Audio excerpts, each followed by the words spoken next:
বিজেপির কাছে আমার অবশ্যই এই প্রশ্ন থাকবে যে প্রথম দিন অর্থাৎ ঘটনার ২৪ ঘন্টার মধ্যে ৫ জন অভিযুক্ত ৩ জন গ্রেফতার হলো, পরে আরও ২ জন গ্রেফতার হলো, অথচ রাজ্য বিজেপি তাদের সমস্ত সোশ্যাল মিডিয়া অ্যাকাউন্টে অফিসিয়ালি অভিযুক্ত হিসেবে ৪ জনের নাম দিল, যে ৪ জন মুসলিম সম্প্রদায়ভুক্ত। অথচ একই সঙ্গে এই ঘটনায় অভিযুক্ত এবং প্রথম দিনই গ্রেফতার হওয়া হিন্দু ছেলেটার নাম উল্লেখই করলো না। শঙ্কু, এ কি ধরনের রাজনীতি? কেন ক্রিমিনালদের নাম একই সঙ্গে সবার সামনে আসবে না? আমার প্রশ্ন রাজ্যের মুখ্যমন্ত্রী মমতা বন্দ্যোপাধ্যায়ের কাছে যে এই সম্প্রদায়ের ছেলেদের কেন আপনি সন্ধ্যাবেলা চাকরি দিতে পারেননি? এর দায় কার? আপনার নয়। হ্যাঁ, কিন্তু ৫ জনের একজনের নাম বাদ দেওয়ার দায়ও তোমাদের। কেন বাদ দেবে? ৫ জন ধর্ষণে অভিযুক্ত। এখনো পর্যন্ত তো পুলিশ সরকারিভাবে ঘোষণা করেনি, হোক তদন্ত হবে, কোর্টে আসবে, নাম আসবে যারা অপরাধী।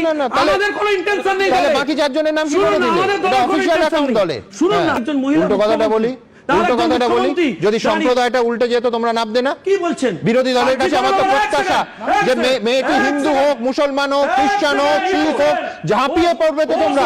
আমি বলছি দেখুন, এখান থেকে একেবারে এই যারা, আমরা কোনো বাছবিচার করছি না, ৪টে নাম যে যে সম্প্রদায়ের, ৫টি নাম যে যে সম্প্রদায়ের আমরা দেখব না। তার কারণ এটা ভয়ঙ্করতম অপরাধ।